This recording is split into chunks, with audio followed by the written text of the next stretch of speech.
The storm that night was the worst Thomas had seen in his 15 years working at Mike's Gas and Service. Most folks hurried past, eager to get home, but when he noticed a woman standing in the rain beside her broken-down car, Thomas didn't hesitate. He grabbed his old umbrella and toolkit, just like his father had taught him. The woman was soaked through, shivering in her business suit. Thomas brought her inside, made her coffee, and fixed her car using parts from his own vehicle. When she tried to pay him, he simply shook his head and smiled. She drove away with just a soft "thank you." But that wasn't the end of their story. Could Thomas have guessed that this simple act of kindness would change his life forever? Before we jump back in, tell us where you're tuning in from. And if this story touches you, make sure you're subscribed, because tomorrow I've saved something extra special for you. The morning after the storm dawned clear and crisp, washing away the previous night's drama. Thomas arrived at Mike's Gas and Service just as the sun peeked over the horizon, his father's old toolkit tucked under his arm like always. The metal box, weathered and dented from decades of use, held more than just wrenches and sockets. It carried memories of Sunday afternoons spent learning at his father's side, the smell of motor oil mixing with his mother's fresh-baked cookies. He unlocked the station's front door, flicking on the fluorescent lights that hummed to life reluctantly. The place wasn't much, but it was home. Faded linoleum floors had been mopped so many times the pattern was barely visible. And the coffee maker in the corner had seen better days, but everything was clean. Thomas made sure of that. "Morning, son," came a familiar gravelly voice. Mike shuffled in through the back door, moving slower these days, but still arriving early as he had for the past 40 years.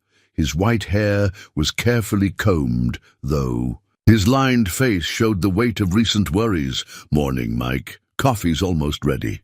Thomas grabbed 2 mugs from under the counter, one with a chip in the rim, Mike's favorite.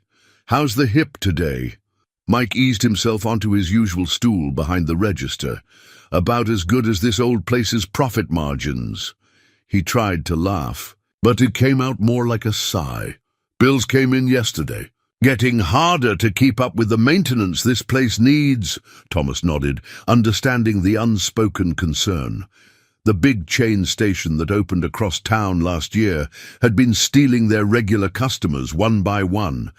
They still had. Their loyalists, the truckers who'd been stopping here for decades, the local farmers who appreciated Mike's willingness to run tabs when times were tight. But it wasn't enough anymore. "I've been thinking," Thomas said, sliding Mike's coffee across the counter. "Maybe we could start offering some basic mechanical services. I've got the skills, and there's that empty bay out back. Might bring in some extra income." Mike's eyes crinkled at the corners. "You sound just like your father. He was always full of ideas, too." He took a careful sip of his coffee. "But we'd need equipment, tools. That takes money we don't have." Thomas pulled his toolkit closer, running his fingers over the worn latches. "I've got tools. We could start small, just basic repairs and maintenance at first. Oil changes, battery replacements, that kind of thing." "You'd be willing to use your own tools?" Mike asked, though he already knew the answer. That was Thomas, always giving, just like he had during last night's storm. Mike had watched from the window as his young employee helped that stranded woman, using parts from his own car to get her back on the road. "This place is worth investing in," Thomas said simply. He meant it. The station had been his second home since he was 16, when Mike had given him a chance despite his lack of experience. Back then, he'd been a high school dropout trying to help his mother make ends meet after his father's passing. Mike had done more than offer him a job. He'd offered him a future. The morning rolled on, customers trickling in for gas and coffee. Thomas kept busy, restocking shelves, helping elderly Mrs. Peterson figure out how to use the new card reader at the pump, and changing out the windshield washer fluid displays. All the while, his mind worked on plans for the repair service, calculating costs and potential pricing in his head. Around noon, Mike called him into the small office in the back. Papers were spread across the desk. Bills, invoices, bank statements. The numbers told a story Thomas had already suspected. "We're not going to make it through winter without changes," Mike said quietly. "Property taxes are due next month, and the heating system needs repairs before the cold sets in." He looked up at Thomas, his eyes tired but determined. "I'm thinking of selling." The words hit Thomas like a physical blow. Selling to whom? That chain across town has been sniffing around. They'd probably turn it into one of their express stores. Mike's voice was heavy with resignation. "At least then, I'd know the place would keep running, even if it wouldn't be the same." Thomas gripped the edge of the desk, memories flooding. His mind, the Christmas Eve when his car wouldn't start, and Mike stayed late to help him fix it. The day he'd finally earned his GED, and Mike had closed early to take him out to dinner. The countless mornings of coffee and conversation, learning about life from a man who'd become more than just a boss. "Give me a chance," Thomas heard himself say. "Let me try to turn things around. The repair service idea could work, and I've been reading about small business management online. There are other things we could try too." Mike studied him for a long moment. "You really care about this old place that much?" "It's not just the place," Thomas replied. "It's what it means. To the community, to you." He paused. "To me." A smile slowly spread across Mike's weathered face. "All right, son. We'll give it 3 months. If we can't turn things around by then." He left the sentence unfinished. Thomas nodded, determination settling in his chest. He'd make it work. He had to. As he walked back to the front counter, his father's toolkit caught his eye. Inside was a small engraving on the lid that he'd traced. Countless times over the years, every problem has a solution. You just have to be willing to find it. What Thomas didn't know then was that the solution would arrive in the most unexpected way, walking back through their door in designer heels, instead of rain-soaked business wear. But that was tomorrow's surprise. For now, he had work to do. Later that evening, as Thomas wiped down the counter for the night shift, his fingers brushed against something stuck beneath the register, a coffee-stained receipt from the night before. The paper was wrinkled, but he could still make out the simple order: 1 regular coffee, $1.75. Such a small transaction for a night that kept playing through his mind.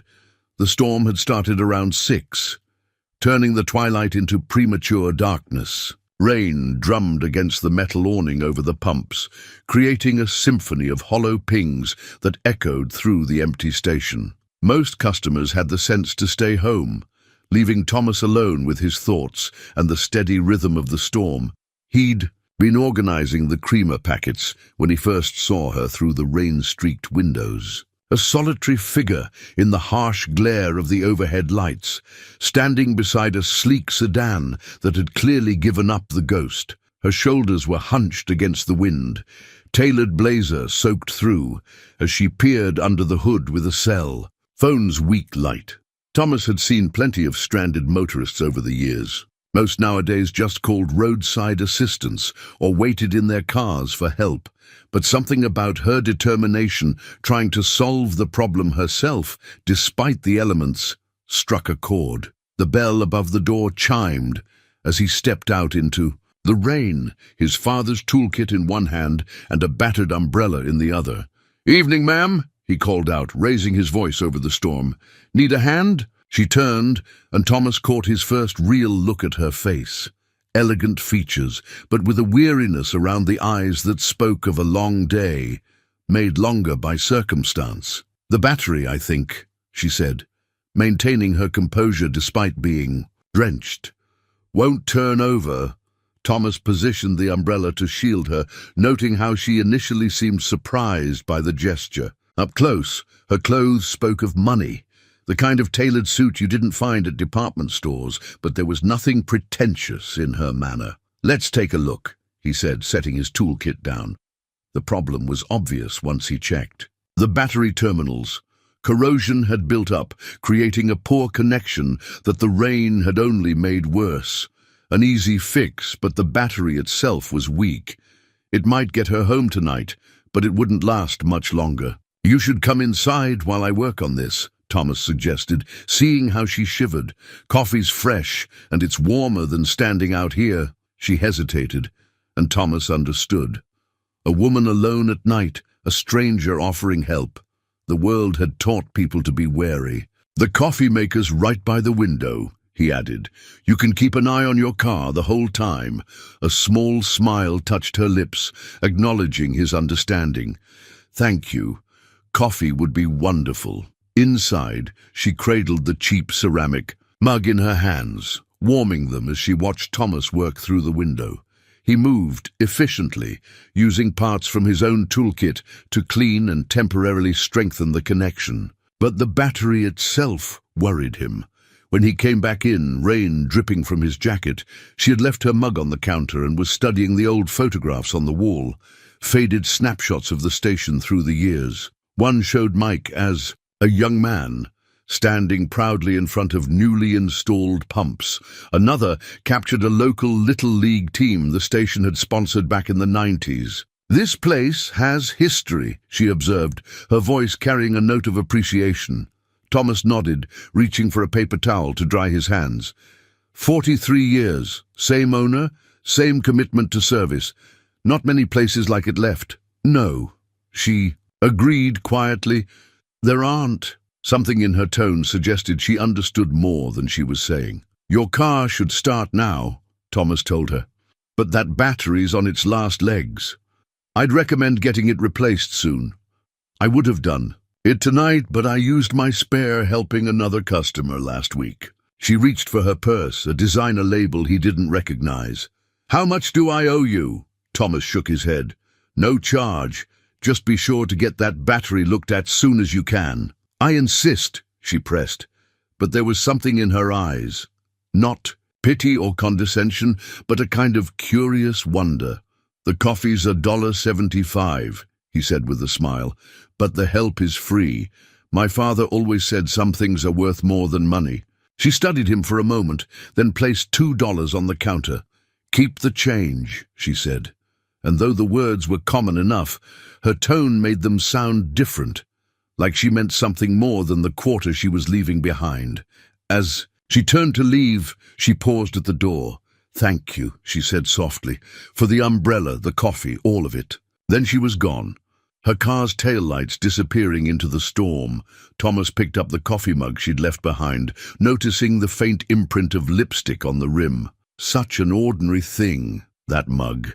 He'd served thousands of coffees in identical cups over the years, but something about this one felt different. He glanced at the coffee-stained receipt still in his hand, then carefully folded it and tucked it into his wallet. A reminder, though, of what exactly, he wasn't sure. The storm continued through the night, but its rhythm had changed, or perhaps something in Thomas had. As he finished his closing duties, straightening shelves and counting the register, his mind kept returning to that moment of connection. Not just with her, but with everything his father had taught him about service, about treating people with dignity, regardless of circumstance. He didn't know then that the receipt in his wallet would become a bookmark in his life story, marking the page where everything began to change. All he knew was that he'd done what felt right, just as he'd been taught. Sometimes that had to be enough. 2 days after the storm, the morning light painted Mike's gas and service in shades of gold. Thomas was changing the prices on the manual sign out front. Their outdated system still required physically hanging numbers rather than the digital displays their competitors used. When he heard it, the distinct purr of a luxury engine, smoother than anything that usually pulled into their lot, a Rolls-Royce Ghost, gleaming silver in the morning sun, eased to a stop beside pump number 3. Thomas paused, price number still in hand, watching. As the back door opened, a woman stepped out and his breath caught. The tailored business suit and elegant posture were the same, but everything else had transformed. Gone was the drenched, vulnerable stranger from the storm.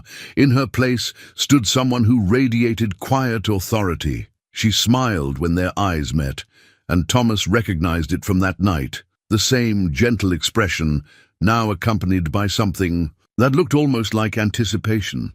He set down the price number and wiped his palms on his work shirt, suddenly aware of the grease stains on his uniform.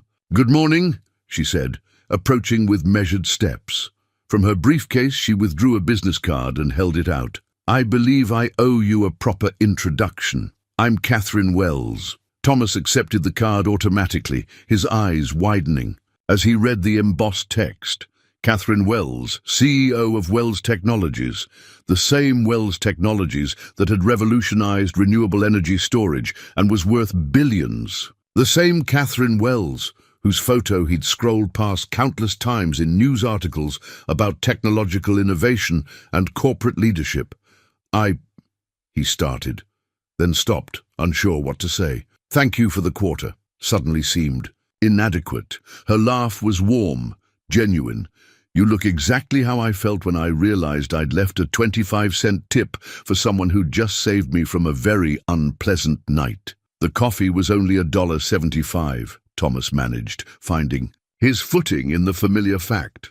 "The coffee was perfect," she corrected, "and the kindness was priceless." She glanced around the station, taking in the worn but well-maintained property. "Is Mike in?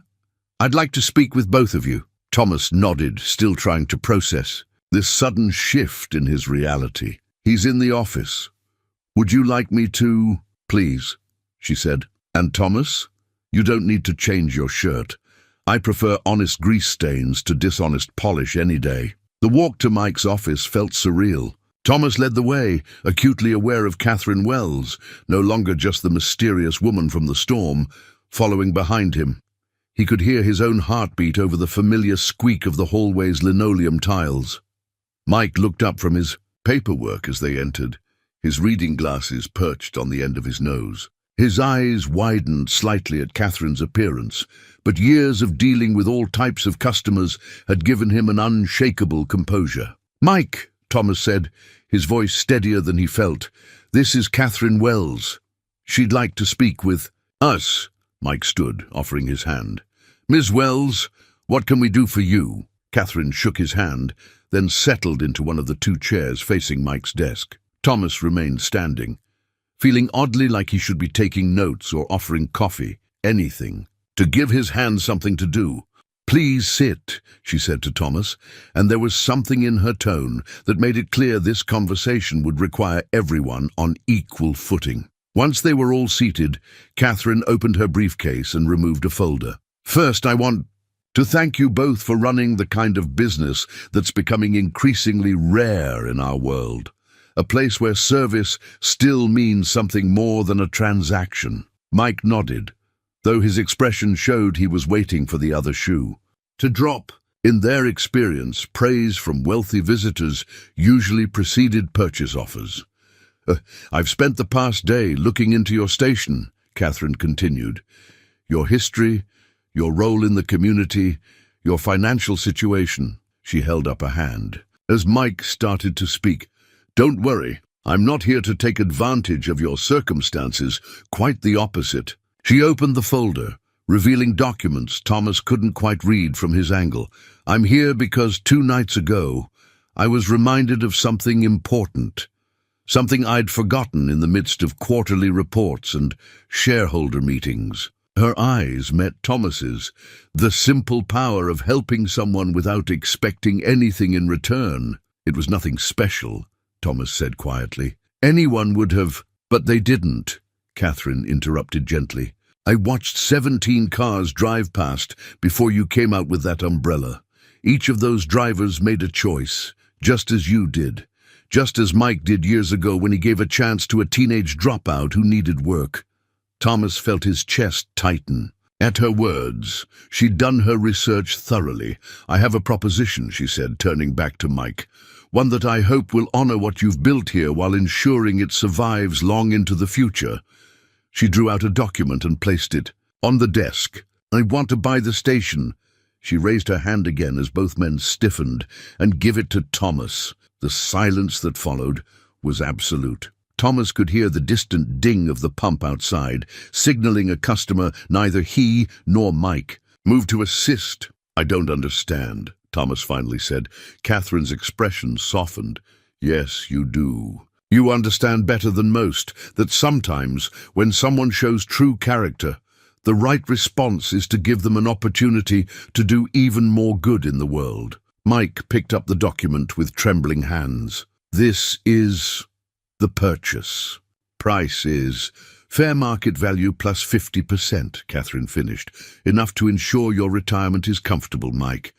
And Thomas, she turned to face him directly. The station would be yours, free and clear. My only conditions are that you keep the current staff, maintain the community service programs, and consider letting me help modernize some of the equipment.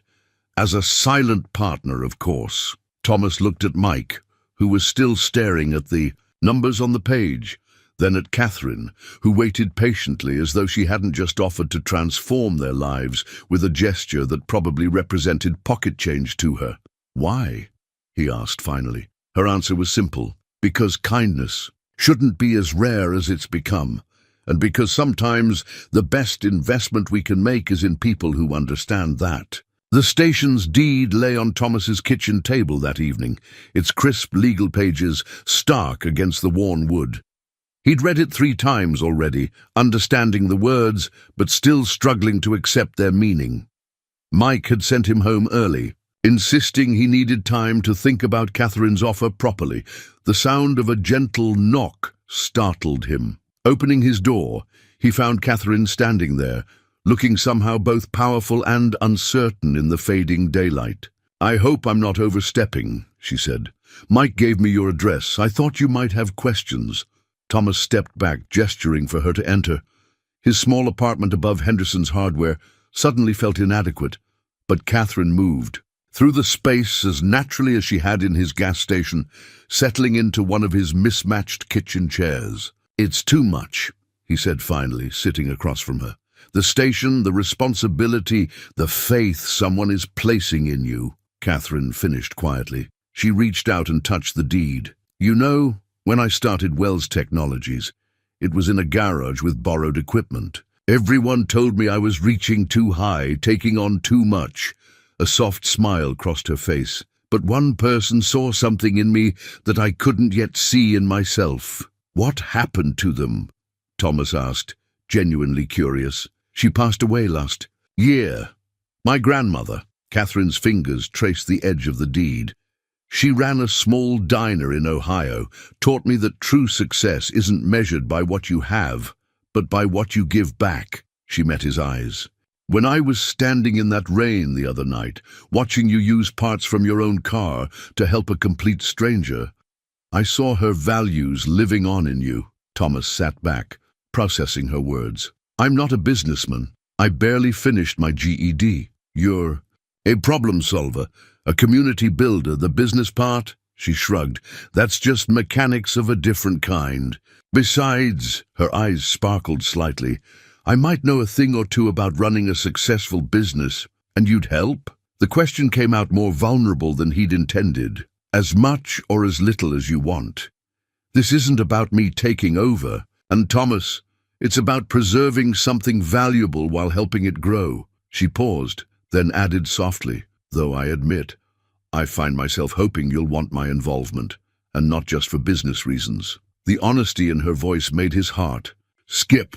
Here was one of the most powerful women in the country, sitting in his humble kitchen, looking at him like he was something precious she'd discovered. Mike's like a father to me, Thomas said. This place, these people, they're my family. I know. Catherine's response was simple, but filled with understanding. That's exactly why it should be yours. Thomas looked at the deed again, seeing beyond the legal text to what it represented. Not just ownership of a gas station, but the chance to protect and nurture the community that had given him a home when he needed one most. If I say yes, he began slowly, I'd want to do it right, learn everything I can, make it something my father would have been proud of. Catherine's smile widened. I think he already is. She stood, smoothing her skirt. Take the weekend to think about it. Talk to Mike. I'll be in town until Monday. She moved toward the door, then turned back. And Thomas? Sometimes the biggest act of kindness is accepting help when it's offered freely. After she left, Thomas sat for a long time, looking at the deed in the growing darkness. Finally, he reached for his wallet and pulled out the coffee-stained receipt from the night of the storm. Such a small thing to have set such big changes in motion. But then again, maybe that's how the best changes happened. Not in grand gestures, but in simple moments of human connection. He picked up his phone to call Mike. Some decisions, he realized, weren't really decisions at all. They were just recognizing the path that had been there all along, waiting for you to be ready to walk. A week later, Thomas sat in what was now his office, a business management textbook open on the desk before him. Catherine had sent it over, along with several others, each carefully tabbed and annotated in her elegant handwriting. "Start here," her note had read. "The best leaders are always learning." The morning light filtered through the blinds, casting stripes across pages filled with terms he was struggling to understand. Profit margins, capital expenditure, operational overhead. He rubbed his temples, feeling the weight of all he didn't. "No." A knock at the doorframe made him look up. Catherine stood there, dressed more casually than he'd seen her yet, though her version of casual still looked expertly tailored. "How's the reading going?" "Like learning a foreign language," he admitted, gesturing to the chair across from him. "Did you really study all this?" She sat down, smiling. "I did, and I highlighted the parts where I spilled coffee trying to stay awake." She reached over, flipping to a page where, sure enough, a faint brown stain marked the corner. "Nobody's born knowing this stuff, Thomas. We all start somewhere." He found himself relaxing slightly. "Mike's been catching me up on the accounts. Some of it makes sense. It's just numbers after all, but the rest," he gestured at the textbook. "Tell me what you do understand," Catherine suggested. "Sometimes we know more than we think." Thomas leaned back, gathering his thoughts. "Well, I know we need to modernize some things, the manual price sign out front, the ancient register system, but we also need to keep what makes this place special." He paused. "Yesterday, Mrs. Peterson came in for her usual coffee. She told me she's been coming here since her husband was alive because we're the only station that still helps her pump her gas. Said the fancy new place across town has better prices, but nobody there knows her name." Catherine's eyes softened. "That's business management too, you know. Understanding your market, your competitive advantage. What else? The repair service idea. I think it could work. We've got the space and I've got the skills, but we'd need equipment, proper diagnostic tools." He hesitated. "That's capital expenditure, right?" "Look who's speaking the language already," Catherine teased gently. She pulled a tablet from her bag, quickly typing notes. "What if we started with basic services, oil changes, tire rotations, battery replacements? Build the customer base gradually, while you learn what the community needs most." They spent the next hour like that, with Thomas sharing his practical knowledge of the station's operations, while Catherine helped him translate it into business terms. She never made him feel foolish for asking questions, and somehow her presence made the textbook's concepts feel less intimidating. "You're a natural at this," she said finally, checking her watch. "You understand people, and that's half of business right there. The rest is just tools to help you serve them better." Thomas looked at her thoughtfully. "Why are you really doing all this? You could have bought 100 stations with less effort than you're putting into helping me with this one." Catherine was quiet for a moment, her fingers tracing the edge of the tablet. "When I was building my company, everyone wanted to know about the technology, the innovations. Nobody asked about the people who helped me get there. The mechanic who taught me about engines when I was developing our first electric car prototype. The diner owner who fed me on credit when I was spending every penny on research." She met his eyes. "Success isn't just about having good ideas. It's about having people who believe in you enough to help you learn how to make those ideas work." The sunlight had shifted, warming the office and casting a soft glow around Catherine as she spoke. Thomas found himself noticing the way her eyes crinkled slightly at the corners when she was sharing something personal, how her professional facade softened into something more real. "I should get going," she said, standing. "Board meeting this afternoon." "But Thomas," she tapped the textbook, "don't worry about memorizing everything. Focus on understanding the principles, and call me anytime you need a translator." After she left, Thomas turned back to the textbook with renewed determination. The foreign terms began to look less intimidating, like tools waiting to be mastered rather than obstacles to be feared. And if he found himself paying special attention to Catherine's handwritten notes in the margins, well, that was just part of the learning process too. The old newspaper clipping fell out of one of Catherine's business books, while Thomas was shelving them in his office. Yellowed with age, it showed a much younger Catherine standing in front of a run-down garage, her hair pulled back in a practical ponytail, wearing oil-stained coveralls. The headline read, "Local mechanic's daughter wins state science fair with revolutionary battery design." He was still studying it when Catherine arrived for their weekly meeting. She paused in the doorway, seeing the clipping in his hands, and something flickered across her face. Not embarrassment, but a kind of wistful recognition. "Dad kept that framed in his shop until the day he died," she said, moving to stand beside him. "He was more proud of that article than any of the Forbes covers that came later." Thomas looked at the garage in the photo. "Your father was a mechanic, third generation." Catherine sat on the edge of his desk, closer than usual. "That garage was his life. He taught me everything about cars, engines, how things worked." She smiled softly. "He used to say understanding machines was easy. It was understanding people that took real skill." "What happened to the garage?" Thomas asked, noting how the past tense hung heavy in her words. Catherine's fingers brushed the edge of the clipping. "Progress. A big development company bought up the whole block, offered 3 times what the property was worth. Dad refused at first, but then Mom got sick, the medical bills." She trailed off, then squared her shoulders. "That's when I decided to start Wells Technologies. I wanted to create something that would help small businesses survive against the corporate giants, something that would have saved his garage."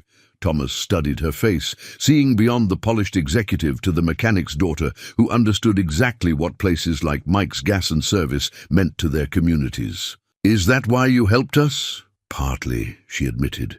"When I saw you that night, using your own parts to help a stranger, it reminded me so much of Dad. He used to do the same thing." She met Thomas's eyes. "But it's more than that. You remind me of what I used to be before board meetings and shareholder reports started taking up all my time. Sometimes we need reminders of who we really are." "And who are you, really?" Thomas asked softly. Catherine reached for the clipping, her fingers brushing his.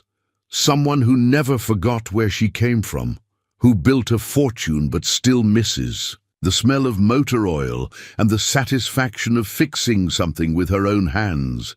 She paused. "Someone who might have been hiding in a storm that night, waiting to see if anyone still believed in helping strangers." The admission hung between them, intimate and honest. Thomas thought about his father's toolkit, about Mike's faith in him, about Catherine's quiet strength beneath her corporate armor. "Your father would be proud," he said. "Not of the fortune or the company, though those are impressive, but of how you're using them to help people like him." Catherine's smile held a hint of moisture in her eyes. "You know what else he would have loved? This place, the way you run it, the way you treat people." She stood, smoothing her skirt. "Keep the clipping. It's good to remember where we come from. It helps us see more clearly where we're going." As she turned to leave, Thomas called after her. "Catherine, next time you miss working with your hands, I've got a '67 Mustang in the back bay that needs some attention. Previous owner couldn't figure out what was wrong with it." She paused, a genuine grin spreading across her face. "Electrical system or fuel line?" "Both, maybe. I could use a second opinion, preferably from someone who won state science fairs with battery designs." "Saturday morning?" she suggested, and there was an almost girlish excitement in her voice. "I'll bring the coffee," Thomas promised. After she left, he carefully placed the clipping in a frame he'd brought from home. Setting it on his desk, he smiled at the young woman in coveralls who had grown into the remarkable person he was coming to. No, some shadows from the past, he realized, cast light instead of darkness. The renovation plans spread across the hood of the '67 Mustang, weighted down by spare parts and coffee cups. Saturday morning sunlight streamed through the bay doors, warming the concrete floor as Catherine leaned over the engine, her designer. A blouse traded for a Wells Technologies company shirt, sleeves rolled up to her elbows. "Try it now," she called, making a final adjustment to the fuel line. Thomas turned the key, and the engine roared to life with a smooth, powerful purr. Catherine's face lit up with triumph, a streak of grease on her cheek, making her look more alive than he'd ever seen her. "Just like riding a bicycle," she said, closing the hood. Her eyes fell on the renovation plans. "Speaking of fixing things," Thomas nodded, wiping his hands on a shop rag. The blueprint showed a careful balance of old and new, modern digital. Displays alongside the classic brick facade, updated service bays that preserved the station's original character. Catherine had worked with the architects to ensure every change served a purpose beyond mere aesthetics. "The contractors can start next week," he said, tracing the outline of the new service area. "But I'm worried about Mrs. Peterson and the others. Change isn't easy for them." Catherine perched on a nearby workbench, looking thoughtful. "Tell me about the digital price signs. What's really bothering you about them?" Thomas considered the question. "Every morning I change those numbers manually.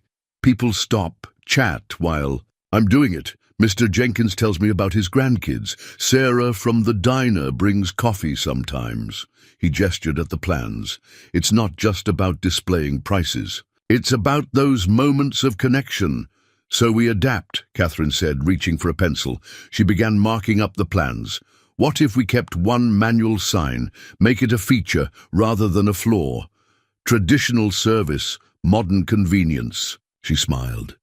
"Sometimes preserving the heart of something means choosing carefully what to keep." They spent the next hour revising the plans, finding ways to blend progress with tradition. Catherine understood instinctively what Thomas was trying to protect, the human elements that made the station more than just a business. "You know," she said, studying the final revisions, "most people would have just taken the modernization package without question. The fact that you're fighting to preserve these connections, it matters."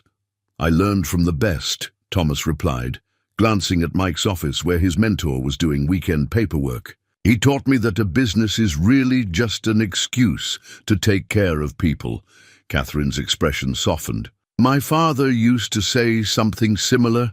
The money pays the bills, he'd tell me, but the relationships build the future." She looked down at her grease-stained hands. "I forgot that somewhere along the way, between quarterly reports and shareholder meetings." "And now?" Thomas asked quietly. "Now, I'm remembering. Thanks to a gas station owner who still changes his prices by hand and fixes strangers' cars in the rain." Her eyes met his, holding something warmer than professional admiration. The moment was interrupted by Mike's arrival, his experienced eye taking in the running Mustang and the marked-up plans. "Looks like you two make a good team," he observed, with a knowing smile. "Catherine figured out the fuel line issue," Thomas said quickly, suddenly aware of how close they were standing. "And Thomas spotted the electrical problem I missed," Catherine added, reaching for her coffee cup. "Sometimes it takes two perspectives to see the whole picture." Mike picked up the revised plans, nodding approvingly. "Like keeping the manual sign alongside the digital ones? Smart. Gives people what they need while preserving what they love." He looked between them with twinkling eyes. "Funny how often that principle applies beyond business." After Mike left, Catherine gathered her things, reluctantly checking her phone. "Board meeting prep," she explained. "But this was nice. Reminds me of Saturdays in Dad's garage." "Same time next week?" Thomas suggested. "The Mustang's running, but that transmission could use some attention." "It's a date," Catherine said, then quickly added, "I mean, an appointment, a meeting." She brushed at the grease streak on her cheek, missing it entirely.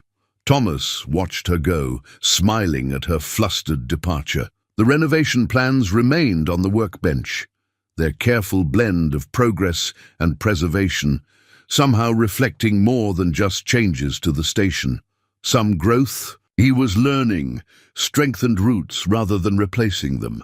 The threatening letter arrived on a Tuesday morning, printed on expensive letterhead from Valley View Stations, Inc. Thomas found it propped against the door when he arrived to open up. Inside, beneath corporate pleasantries, lay an unmistakable message: sell now or face the consequences of going against a chain with deep pockets. He was still staring at it when Catherine arrived for their weekly review meeting. She took one look at his face and set her briefcase down. "What's wrong?" Thomas handed her the letter wordlessly. She read it quickly, her expression hardening into something he hadn't seen before. The CEO who had built an empire replacing the woman who spent Saturdays fixing cars with him. "Valley View," she said, voice tight. "They've been acquiring independent stations up and down the coast, converting them all to their express store model." She looked up at Thomas. "They're the ones who tried to buy this place before I did."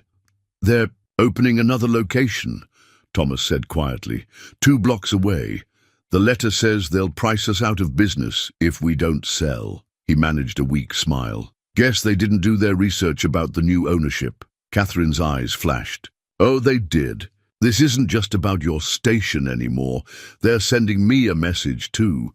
Stay in tech, stay out of our industry." She placed the letter on the counter with deliberate care. "They have no idea who they're dealing with." "What do you mean?" "Valley View runs on outdated software for their inventory and pricing systems.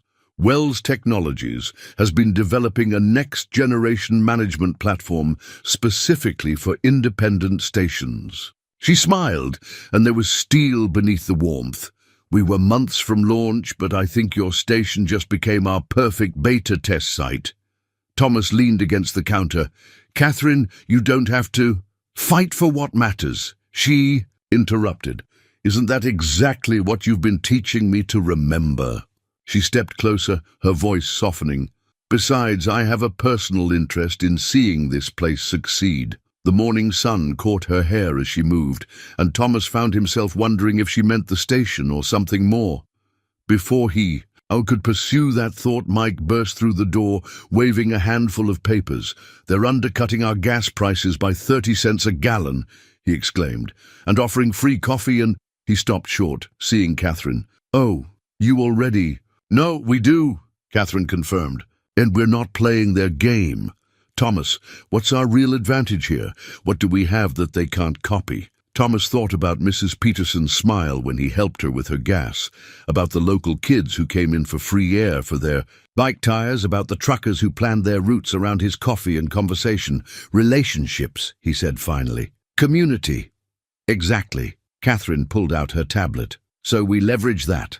The new software system will help us run more efficiently, cut costs without cutting corners. We'll price match when we can, but we'll offer something they can't: genuine service and connection." She began typing rapidly. "We'll start a loyalty program, but make it about more than points and discounts. Free basic safety checks with fill-ups. A monthly community dinner in the renovated service bay. Mike's famous coffee available by subscription." She looked up. "And we'll partner with local businesses. That diner down the street, the auto parts store on 5th. Create a network of support." Mike whistled softly. "You're not just fighting back. You're changing the game." "That's what innovators do," Catherine said, but she was looking at Thomas. "We see possibilities others miss, like the value of a gas station that still changes its prices by hand." Thomas picked up the threatening letter, then deliberately tore it in half. "Valley View wants to make this about money, but it's really about choice, giving people a place that treats them like neighbors, not transactions." Catherine's smile widened. "Now you're thinking like a CEO." She checked her watch. "I need to make some calls, get things moving with the software team. But Thomas—" She paused at the door. "Save Saturday morning for me. The Mustang's transmission isn't going to fix itself." After she left, Mike clapped Thomas on the shoulder. "You know she's not really coming for the transmission, right?" Thomas watched through the window as Catherine walked to her car, already on her phone, fighting battles for a small gas station that had somehow become important to her. "Yeah," he said softly, "I'm starting to figure that out." The hand-drawn customer service manual took shape over several late nights, Thomas sketching his ideas in a leather-bound notebook Catherine had given him. It wasn't the typical corporate handbook. Instead of rigid protocols, he filled it with stories and principles, each page illustrated with his own simple drawings of real customers and situations. "Remember Mrs. Peterson's umbrella," one page read, accompanied by a sketch of the elderly regular. "She leaves it behind every rainy Tuesday when she comes for gas and her lottery ticket. Always blue with white polka dots. Always needs reminding. Always grateful for the small kindness of remembering." Catherine found him working on it one evening, long after the station had closed. She'd stopped by to drop off the latest software updates, but lingered, drawn in by the personal touch of his approach. "This is remarkable," she said, carefully turning the pages. "Most businesses have policy manuals. You're creating a community." "Story!" Thomas rubbed the back of his neck, slightly embarrassed. "It probably seems unprofessional." "It seems perfect," Catherine interrupted. She paused at a page about the local truck drivers. "You've included their coffee preferences and their kids' names. Joe's youngest just started college," Thomas explained. "He worries about her, so we always ask how she's doing. Makes his regular route feel more like visiting friends." He shrugged. "The big chains have loyalty programs with points and rewards. We have conversations and connections." Catherine sat on the edge of his desk, closer than usual. "You know what? The hardest part of running Wells Technologies is maintaining that personal touch as we grow. I have 30,000 employees, and sometimes I feel like I don't really know any of them." "Is that why you keep coming back here?" Thomas asked softly. "To remember what it feels like?" She met his eyes. "That's how it started." "Now," she trailed off, her hand resting near his on the desk. "Now I think I'm coming back for different reasons." The evening silence wrapped around them, heavy with unspoken possibilities. Through the window, the station's newly installed digital sign glowed alongside the classic Manual 1, progress and tradition finding their balance. "Tell me about this page," Catherine said finally, turning to a fresh sketch. "I don't recognize this customer." Thomas glanced down and felt his cheeks warm. Without conscious intention, he'd drawn Catherine as she looked on their Saturday mornings, hair pulled back, focused on the Mustang's engine, that familiar streak of grease somehow always ending up on her left cheek. "That's, he started, but she was smiling. "You got the grease smudge right," she said. "I never can seem to avoid it." "It's part of your charm," Thomas replied before he could stop himself. "I mean, I know what you mean," Catherine said gently. She touched the sketch with careful fingers. "You see people, Thomas, really see them. Not their titles or their bank accounts or their cars, just them." She took a deep breath. "You see me." The manual lay open between them, its pages filled with the faces and stories of a community. But in that moment, Thomas could focus only on one face, one story, the remarkable woman who had walked into his station on a rainy night and somehow never really left. "The transmission's almost done," he said, breaking the charged silence. "On the Mustang." Catherine's smile held a touch of sadness. "I know. We'll have to find another excuse for Saturday mornings." "There's always the carburetor," Thomas suggested. "It could use some attention." "The carburetor," Catherine repeated, standing. "Right." She gathered her things, but paused at the door. "You know, my calendar is surprisingly clear this Friday evening. If someone wanted to maybe discuss carburetor repair over dinner," Thomas felt his heart skip. "I know a good diner down the street. Sarah's cooking is better than any fancy restaurant." "Sarah, who always brings you coffee when you're changing the manual sign." "You remember that?" Catherine tapped the service manual. "I pay attention to the important details too." She smiled. "Friday at 7? You can tell me more about your vision. In for this place." After she left, Thomas turned back to his manual, adding one more note beneath the sketch of Catherine. Sometimes the most important service we provide is simply making space for real connections to grow. The local newspaper feature caught them both by surprise. From employee to owner, a modern fairy tale, the headline declared, accompanied by a photo of Thomas and Catherine working on the Mustang during one of their Saturday sessions. Someone had captured the moment without them noticing.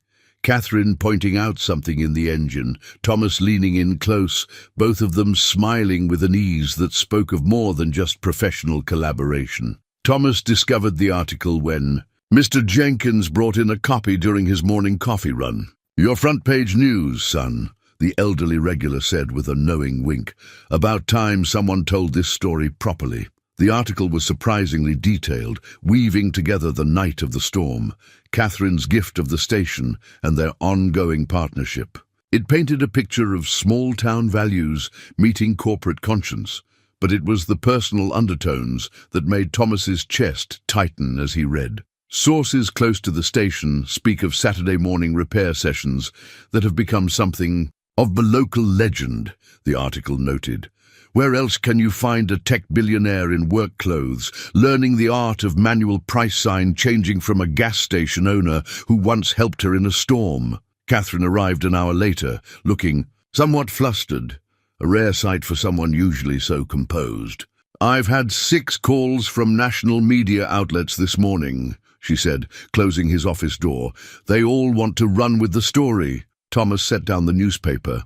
"I'm sorry. I know you value your privacy. Don't apologize," she interrupted, settling into what had become her usual spot on the edge of his desk. "I'm not worried about me. I'm used to press attention. But this is your life they're going to dig into. Your story, our story," Thomas corrected quietly, then felt his face warm at the implication. Catherine's expression softened. "Yes, I suppose it is." She picked up the newspaper, studying the photograph.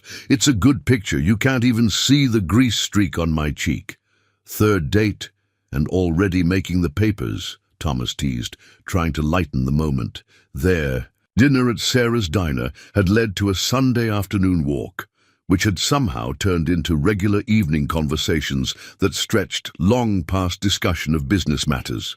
Speaking of which, Catherine set down the paper and met his eyes. "Maybe we should talk about that, us, before the media narrative gets ahead of reality." Thomas felt his heart rate pick up. "What would you like to tell them?" "The truth," she said simply. "That sometimes helping a stranger in a storm leads to something unexpected. That success isn't just about profit margins and stock prices. It's about building something meaningful together." She paused. "That I find myself looking forward to Saturday mornings more than board meetings, even with all this attention." Thomas gestured at the newspaper. "It's going to make things complicated." Catherine laughed softly. "Thomas, I run a Fortune 500 company. Complicated is my normal." Her expression grew serious. "But this, you, the station, our Saturdays, this feels simple, right? Like coming home to something real." Before Thomas could respond, a knock at the door announced Mike's arrival. "Sorry to interrupt, but you both might want to see this." He held up his phone, showing a social media feed where their story was trending. "People are calling it the real life you've got mail in reverse. Corporate CEO falls for small business owner." "Falls for," Thomas echoed, glancing at Catherine. She was already reading the comments, a mix of emotions playing across her face. "Listen to this one. In a world of corporate takeovers and chain stores, it's nice to see a story about preserving what matters, about people choosing community over profit. Also, they're adorable together." Mike chuckled. "Can't argue with that last part." He headed back out, leaving them with the growing reality of their private connection becoming public knowledge. "We could try to control the narrative," Catherine said thoughtfully. "Issue a statement, set boundaries." Thomas looked at the newspaper photo again, at the natural way they fit together in that unguarded moment. "Or we could just keep being us. Let the story be what it is. 2 people who found something genuine in an unexpected place." Catherine's hand found his on the desk. "I like that version better." She smiled. Though we might need to find a new spot for Saturday mornings. I saw 3 photographers outside the station this morning. I think I know a place, Thomas said, thinking of his father's old workshop behind the house. Sometimes the best stories are the ones that stay a little private even when the world's watching. The hospital bracelet lay stark white against Mike's weathered wrist, its printed text turning Thomas's world upside down. Harrison, Michael J., Cardiac Unit. He'd found Mike slumped over the morning paperwork, the half-finished coffee growing, in cold beside him.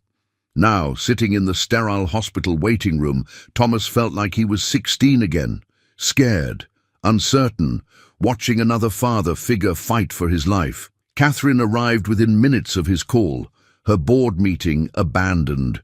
Mid-session, she didn't care who saw the CEO of Wells Technologies running through a hospital corridor in heels, her usual corporate composure replaced by genuine concern. "Any news?" she asked, sinking into the chair beside him. When Thomas shook his head, she took his hand, their fingers intertwining naturally despite the public setting. "The doctors say it was a minor heart attack," Thomas managed. "They're running tests now." He squeezed her hand. "You didn't have to come. I know you had that important meeting." "Don't," she interrupted gently. "Mike is family. To both of us." Something in her tone made Thomas look up sharply. "Both of us?" Catherine took a deep breath, her free hand moving to her purse where she withdrew an old creased photograph. "There's something I need to tell you, something I should have said sooner." The photograph showed a much younger Mike, standing proudly in front of the gas station. Beside him was a young man in mechanic's coveralls, his arm around a little girl holding a toy wrench. Thomas recognized Catherine immediately, even as a child.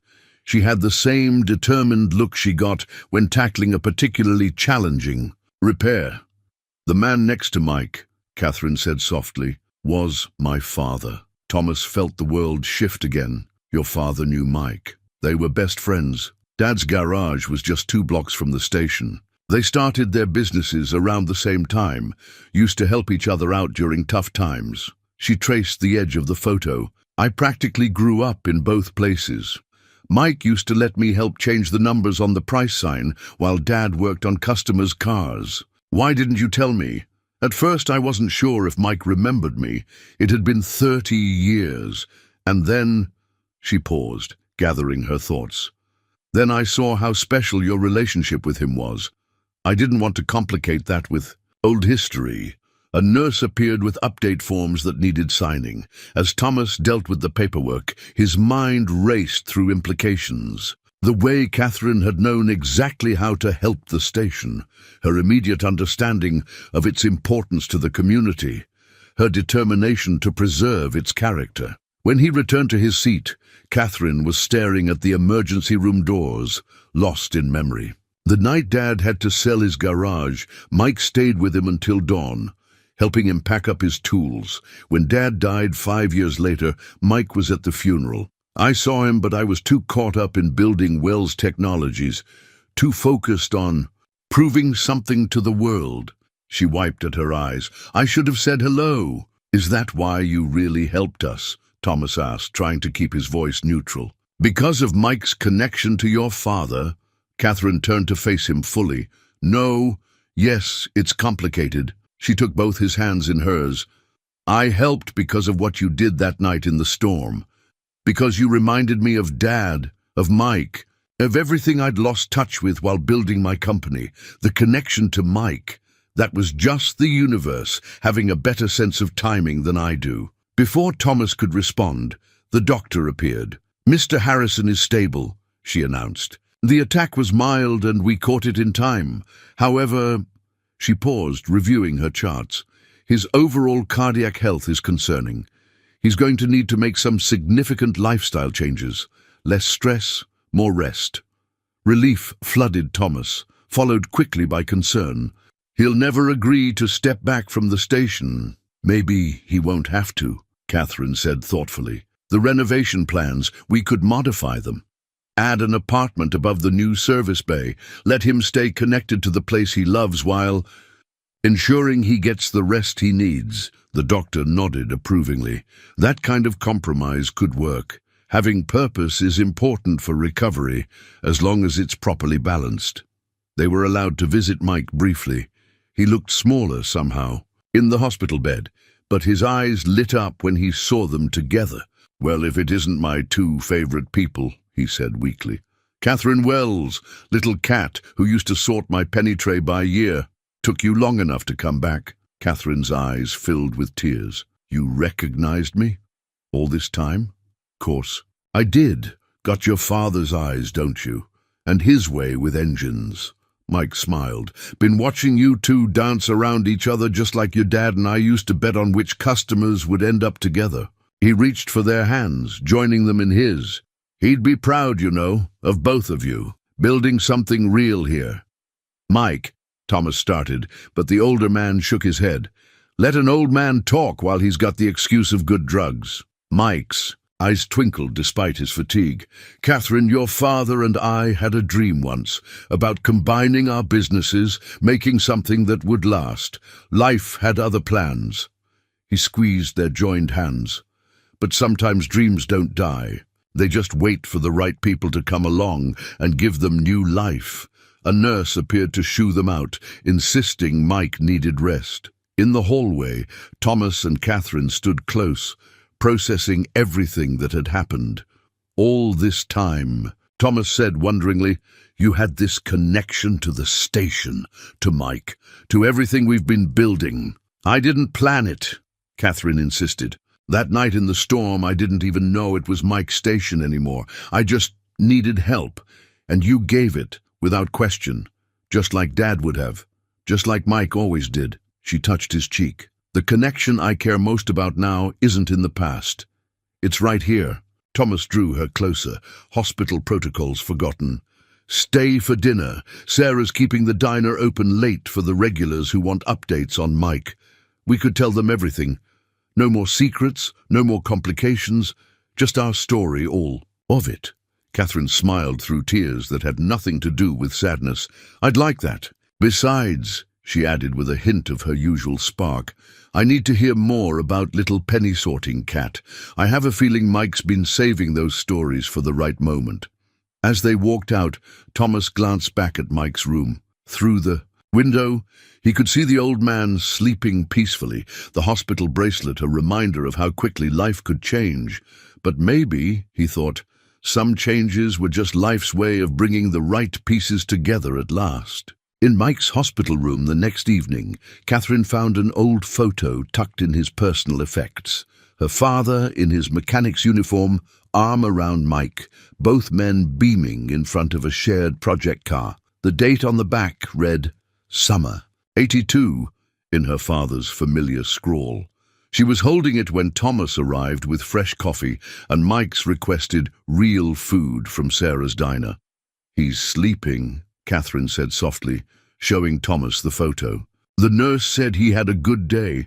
More tests tomorrow, but they're optimistic." Thomas set down the food and coffee, studying the image. "Your father looks exactly like you when you're working on the Mustang. That same focused expression. Dad always said cars were simple. It was people who were beautifully complicated." She traced her father's image with gentle fingers. "Last night, after we left the hospital, I couldn't sleep. Kept thinking about all the connections, all the chances. That led us here." Thomas pulled up a chair beside her. "Having second thoughts?" "The opposite." Catherine met his eyes. "I'm thinking about how some things are meant to be, even if they take the scenic route getting there." She glanced at Mike's sleeping form. "When Dad died, I threw myself into building Wells Technologies. Thought if I could create something big enough, successful enough, it would fill the gap he left behind.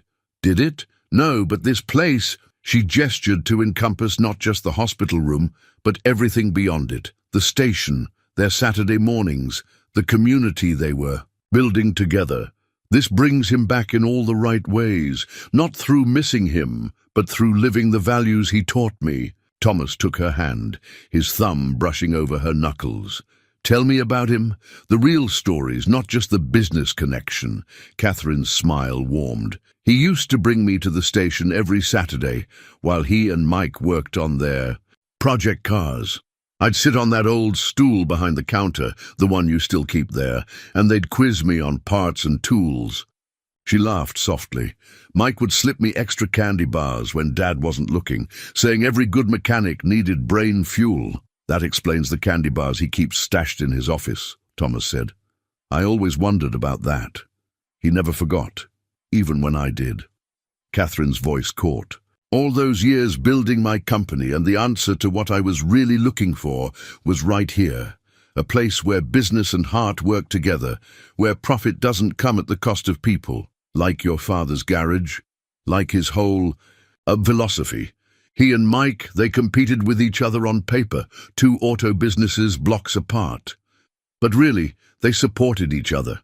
Shared tools, customers, knowledge. She squeezed Thomas's hand. That's what I want to build with you. Not just a successful station, but a model for how business can work when we remember what really matters. From the bed came a grunt. About time you two figured it out, Mike mumbled, eyes still closed. Been trying to teach that lesson for 40 years. Thomas and Catherine exchanged surprised looks, then laughed. How long have you been awake? Catherine asked. Long enough to hear you finally understanding your daddy's wisdom. Mike opened his eyes, twinkling despite his fatigue. Now, is that Sarah's meatloaf I smell? As they helped Mike sit up and arranged. His dinner, Thomas watched Catherine fuss over the pillows, noted how naturally she fit into this moment, this place, their lives. The photo lay on the side table, two old friends grinning at a future they couldn't see but somehow helped create. You know, Thomas said later, as they walked to their cars in the hospital parking lot, your father was right about cars being simpler than people, but he was right about something else too. What's that?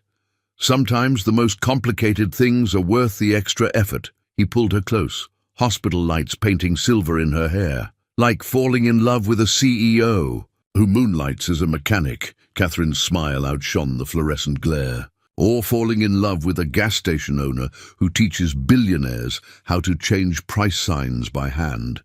Their kiss was gentle, unhurried, carrying the weight of past connections and future promises. Above them, in his hospital room, Mike watched with satisfaction before turning back to his meatloaf. Some engines, he thought, just needed the right timing to run perfectly. The partnership agreement lay unsigned on Thomas's desk, its legal language a stark contrast to the personal milestone it represented. Catherine had drafted it herself, late one night after they'd finished working on the Mustang in his father's workshop. Equal partners, it stated simply, in all ventures moving forward. Thomas studied the document as morning sunlight streamed through his office window. The station hummed with early activity. Sarah from the diner dropping off coffee, Mr. Jenkins discussing baseball with the new mechanic they'd hired, Mrs. Peterson getting her weekly lottery ticket. Through the window, he could see the digital price sign working in perfect harmony with the manual one he still changed each morning. Catherine found him there, still contemplating the agreement. She'd driven straight from a board meeting but had swapped her heels for the work boots she now kept in her car trunk. Having second thoughts, she asked, settling into what had become her spot on his desk. The opposite, Thomas replied, looking up at her. I'm thinking about how far we've come from that night in the rain, about all the things that had to align to bring us here. She smiled, reaching over to straighten his collar, a gesture that had become as natural as breathing. Mike's recovery is going well. The doctors say he could move into the new apartment above the station next week. I know. He called this morning to make sure we're still planning to install that workshop space he requested. Thomas chuckled. Apparently retirement means having more time to teach local kids about engines, not actually slowing down. Like father, like daughter, Catherine said, nodding toward the garage where their newly launched youth mentorship program was in full swing. Local teenagers learning basic car maintenance, business skills, and the value of community service. All while earning credits toward trade school or college. Thomas took her hand, marveling at how it could be equally at home in a corporate boardroom or covered in engine grease. You know, when you first offered me this place, I thought it was just about saving a small business.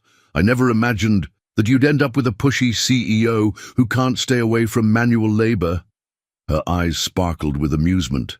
That I'd find someone who understands both worlds so perfectly, he corrected, who sees that success isn't just about profit margins or stock prices.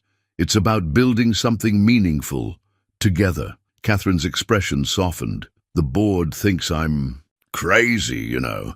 The CEO of Wells Technologies, spending weekends at a gas station, developing software specifically for independent service stations, dating the owner of our pilot location. She shrugged. But our quarterly reports show otherwise.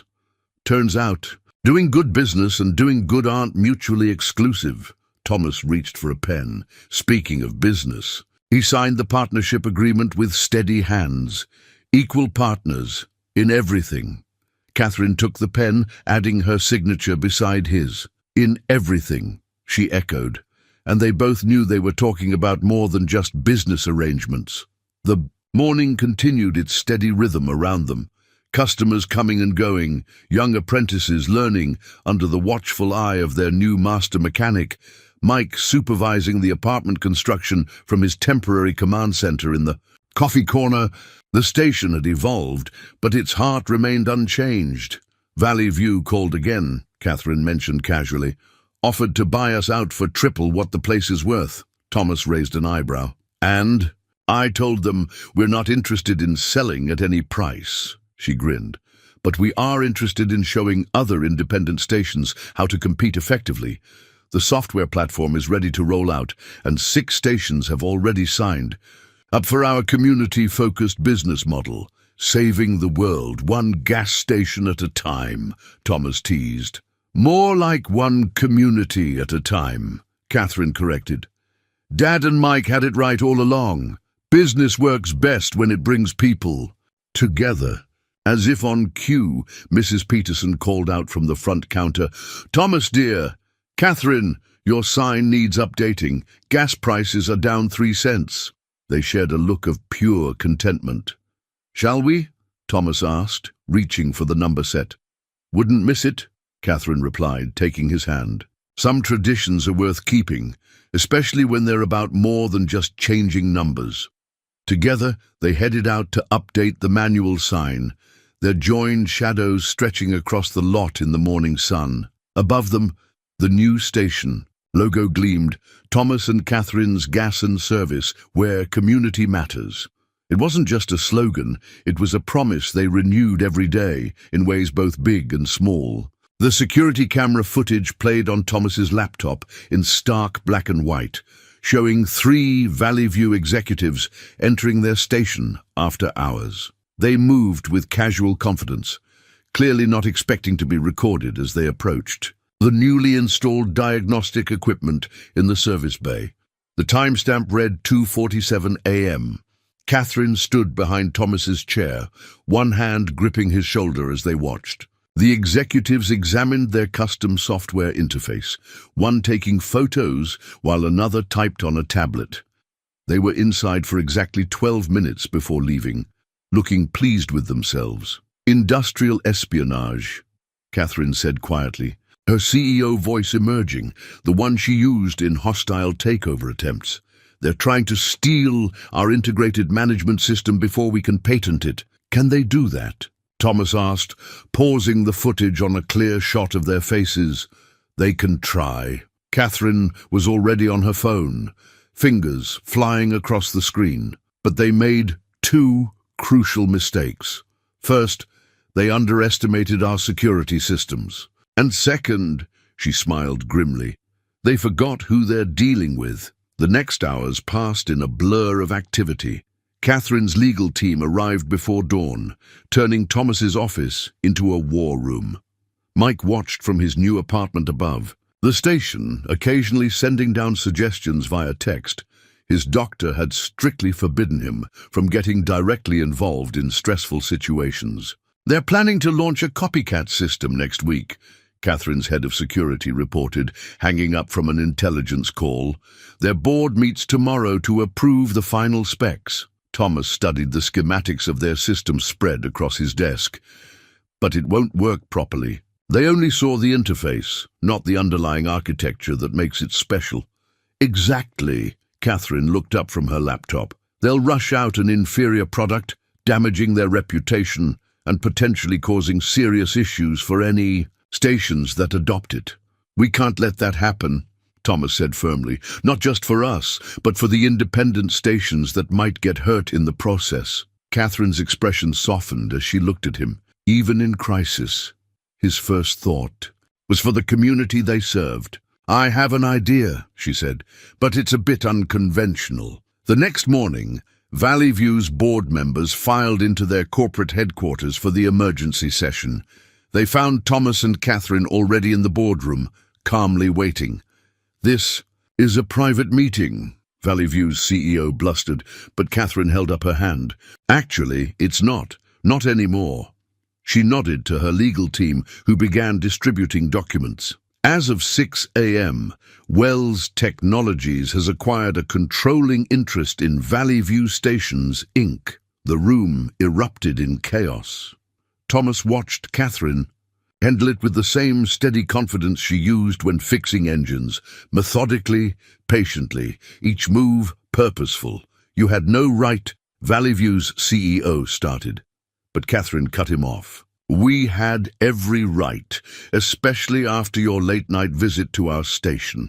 Would you like to see the footage? She gestured to the screen behind her. Or shall we discuss how to move forward productively? Thomas stepped forward. We're not here to destroy Valley View. We're here to transform it. He opened his laptop, showing their full system interface. Our software isn't just about efficiency, it's about community. It helps stations serve their customers better, not just process them faster. The future of service stations isn't in eliminating the human element, Catherine continued. It's in enhancing it. Our system proves that technology and personal touch can work together. She smiled at Thomas. Sometimes the best innovations come from remembering what matters most. Over the next hour, they outlined their vision. Valley View Stations would be offered the chance to become part of a new network, one that preserved local ownership while providing corporate support. Their software would be properly implemented, with training and community engagement programs included. You're offering us a partnership, one board member said slowly, instead of a takeover. We're offering you a chance to be part of something bigger than profit margins, Thomas replied, to build something that matters. The vote was unanimous. Later that evening, back at their station, Thomas and Catherine sat in his father's workshop, the Mustang's engine purring smoothly behind them, a sound of victory in more ways than one. You could have crushed them, Thomas observed. Instead, you chose to transform them. Catherine leaned against him, her corporate armor set aside for the day. I learned that from you. Sometimes the biggest changes come from small acts of kindness, she smiled, like helping a stranger in a storm. Through the workshop window, they could see Mike in his apartment, surrounded by local kids as he taught them about engine timing. The station's lights glowed warmly in the gathering dusk, both price signs, digital and manual, standing as symbols of how old and new could work together. We should celebrate, Thomas said, pulling Catherine closer. Sarah's making your favorite. Pie tonight. Tempting. But first, Catherine reached into her bag and pulled out a small wrapped package. I had something made for you. Inside, Thomas found a replica of his father's old toolkit key ring, but with a significant addition. Alongside the worn original key hung a new one, modern and sleek. The tag read simply, Partner. No other words were needed. In that moment, with the station humming behind them and their future stretching out ahead, they had everything that mattered. Each other, their community, and a shared purpose that made both their worlds better. The thank you cards started arriving 3 weeks after the Valley View transformation. They filled a corkboard in the station's office, each one telling a story of positive change.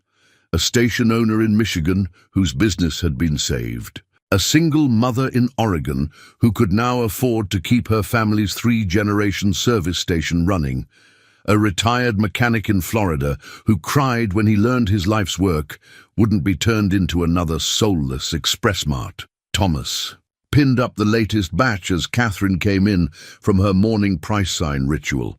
She'd insisted on learning the manual change process, making it their shared morning meditation. She wrapped her arms around him from behind, reading over his shoulder. "Thanks to your program, I can send my daughter to college while keeping our station open," she read aloud. "You've proven that progress doesn't have to mean losing our heart." "Mike says we're going to need a bigger board," Thomas said, leaning back into her embrace. "The training program has a waiting list now. Turns out a lot of station owners want to learn how to blend traditional service with modern efficiency." Catherine smiled against his shoulder. "Speaking of Mike, have you seen his latest innovation? He's turned the apartment workshop into what he calls the Legacy Lab, teaching kids everything from basic car maintenance to business ethics. He said something about you agreeing to be a guest lecturer," Thomas teased. "The billionaire CEO teaching teenagers about the importance of checking tire pressure. Well, someone taught me that the simplest services often matter most." She turned him to face her. "The Wells Valley network has expanded to over 50 stations. Now, every one of them maintaining their local character while sharing in the technological support." Thomas nodded toward his father's toolkit, now mounted in a place of honor on the wall. "Dad used to say that the best tools work so well you barely notice them. That's what we've created. Technology that enhances the human connection instead of replacing it." Through the window, they could see their newest apprentice helping Mrs. Peterson with her weekly gas fill-up, taking time to check her oil and wash her windows. The young woman was one of Mike's students, part of their scholarship program that combined technical training with business education. "The board finally stopped questioning my hands-on involvement here," Catherine said, brushing a streak of grease from Thomas's cheek, a gesture that had become their own private sign of affection. "Apparently, our integrated community approach has become a case study at 3 business schools. And all it took was a broken-down car in the rain," Thomas mused, "and a kind soul who didn't see a stranger in expensive clothes, just someone who needed help." Catherine's eyes grew thoughtful. "You know, I've been thinking about Dad's old garage location. It's been empty since the development deal fell through." Thomas caught her meaning immediately. "A training center for the next generation of service-minded mechanics and business owners? The Robert Wells Institute for Automotive Innovation and Community Service," Catherine suggested. "With a certain gas station owner as co-director, of course, if he's interested." Before Thomas could respond, Mike's voice crackled over the new intercom system. "If you two are done making eyes at each other up there, we've got a bunch of eager students down here waiting to learn about hybrid engine maintenance. And Catherine, bring that fancy electric car of yours. They've got questions about the battery system." They shared a laugh, gathering their teaching materials. The station had evolved into something neither of them had imagined that stormy night. Not just a business, but a model for combining progress with tradition, success with service. "Ready to help shape the future?" Catherine asked, reaching for his hand. Thomas looked at the wall of thank you cards, each one representing a community preserved, a legacy protected, a future secured. Then at the woman beside him, who had brought her brilliant mind and generous heart to his small corner of the world and helped make it something extraordinary. "With you, always." Together, they headed down to meet their students, walking past the price signs that had first brought them together. One digital, one manual, both serving the same purpose in their own unique way, just like the two of them. The keys to the new franchise gleamed in the morning light. Not just any keys, but the original set from Catherine's father's garage, carefully preserved and now symbolic of their latest venture. The Robert Wells Institute stood on the exact spot where Catherine had first learned to love engines. Though the building itself was a perfect blend of past and present, just like everything they created together. The renovation had maintained the original brick facade while incorporating state-of-the-art training facilities inside. The old garage doors had been restored rather than replaced, their weathered wood telling stories of decades of service. Above them, solar panels and modern climate systems showed their commitment to future-focused thinking. Dad would have loved this, Catherine said softly, standing with Thomas in what had once been her father's office. The space still held its original workbench, now complemented by advanced diagnostic equipment, especially the scholarship program. Thomas squeezed her hand, knowing what this moment meant to her. Mike says the first class is already oversubscribed. Turns out a lot of young people want to learn about combining traditional service values with modern business practices. Speaking of Mike, Catherine smiled, have you seen his new title? Master Instructor of Legacy Skills and Community Integration. He designed it himself and insisted it fit on a jacket, Thomas laughed. Though I notice he still introduces himself as just Mike to all the students. Through the windows, they could see their first group of trainees arriving, a diverse mix of young people from all backgrounds, each chosen not just for their technical aptitude, but for their understanding of community service. The program would teach them everything from advanced automotive technology to small business management, with a special emphasis on maintaining human connections in an increasingly digital world. You know what makes me proudest? Catherine said, watching the students gather. Look at how they're already talking to each other, sharing stories. Just like our station, this place isn't just about learning skills. It's about building relationships. Thomas nodded toward a familiar face among the arriving students. Isn't that Mrs. Peterson's granddaughter, the one who used to help you change the manual sign? Jenny, Catherine confirmed. Full scholarship. She reminds me so much of myself at that age, always asking questions about how things work. Why? They matter. She paused, touching the old workbench, though she has something I didn't back then. What's that? A whole community supporting her dreams. Catherine turned to face him. That's what we're really building here, isn't it? Not just a training center or a business model, but a way of preserving what matters while embracing what's new. Before Thomas could respond, Mike's voice came over the newly installed intercom.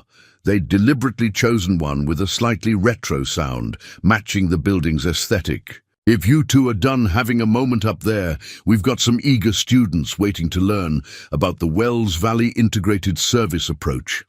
And Catherine, they're particularly interested in hearing about a certain stormy night and a broken-down car.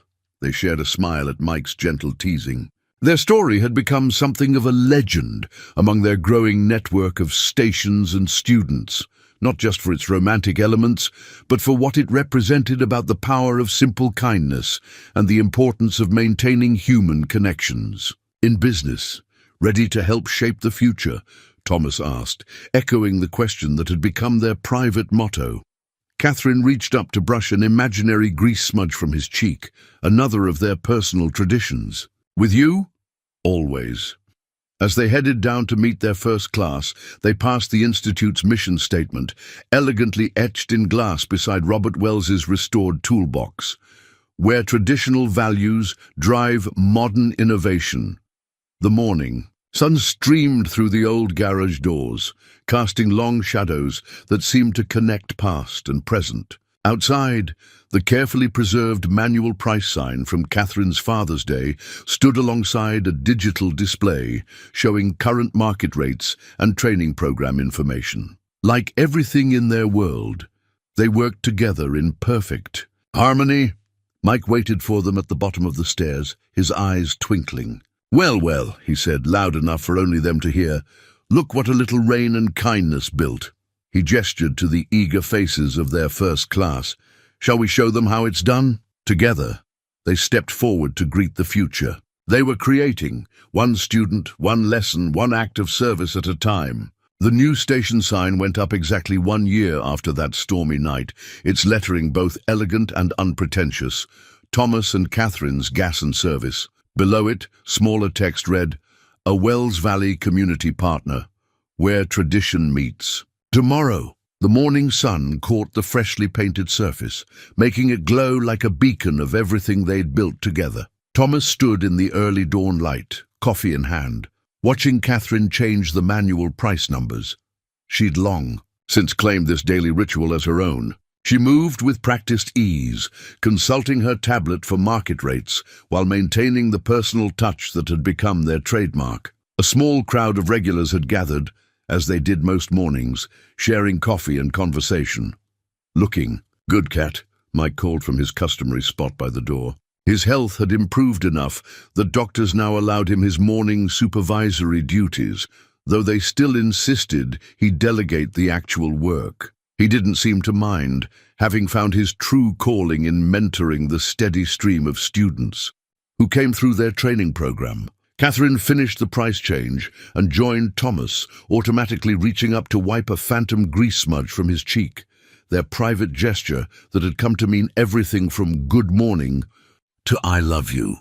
"Quite a year," she said softly, looking around at everything that had grown from that chance encounter in the rain. The station had become the flagship for their entire network, a living laboratory where tradition and innovation worked in harmony. The service bays were full of both experienced mechanics and eager students, while the newly expanded coffee corner hosted community gatherings and business workshops. "Remember when you thought I was crazy for offering to buy this place?" she teased, wrapping an arm around his waist. "Remember when you thought changing prices manually was inefficient?" he countered, pulling her closer. Mike chuckled as he approached. "Them. Remember when you two thought you were fooling anyone about falling in love?" He handed them each a fresh coffee, Sarah's special blend, now famous throughout their network of stations. "Your father would be proud, Cat. Both of what you've built and who you built it with." Through the morning mist, they could see the Robert Wells Institute down the street, its lights already on as the first class of the day began. The old garage doors stood open, revealing a perfect blend of classic tools and cutting-edge technology. Just yesterday, they'd graduated their 100th student, each one carrying forward their vision of service-minded innovation. "Speaking of building things," Catherine said, turning to face Thomas, "there's something I've been wanting to ask you." She reached into her pocket and pulled out a small, wrapped package. Thomas opened it carefully, finding a key ring similar to the partner, one she'd given him months ago. But this key was different, older, more personal. "It's to my father's house," she explained quietly. "The one I grew up in. It's been sitting empty since Mom moved to Florida, and I thought—" She took a deep breath. "I thought maybe we could make it our home. Together." Thomas looked at the key, then at Catherine, seeing in her eyes the same blend of strength and vulnerability that had first drawn him to her that stormy night. "Together," he agreed softly, drawing her close. Mike cleared his throat. "Well, if you two are done making life-changing decisions before breakfast, we've got a full day ahead. The new hybrid diagnostic system is being installed. Jenny's teaching her first solo class at the Institute, and—" He smiled broadly. "Sarah's bringing by some pie to celebrate our station's first anniversary." As if on cue, the morning crowd began filtering in. Regular customers, students, fellow station owners from their network, all part of the community they'd built together. The digital price sign blinked its modern welcome, while the manual numbers Catherine had just changed caught the strengthening sunlight, both serving their purpose in their own unique way. Thomas and Catherine shared a look that held all their history and all their future. Around them their vision had become reality, a place where business served community, where progress honored tradition, where simple kindness could still transform lives. "Ready for another year?" Catherine asked, her eyes sparkling with the same determination that had built an empire and found its heart in a small gas station. Thomas kissed her softly, tasting coffee and promise. "With you? Always."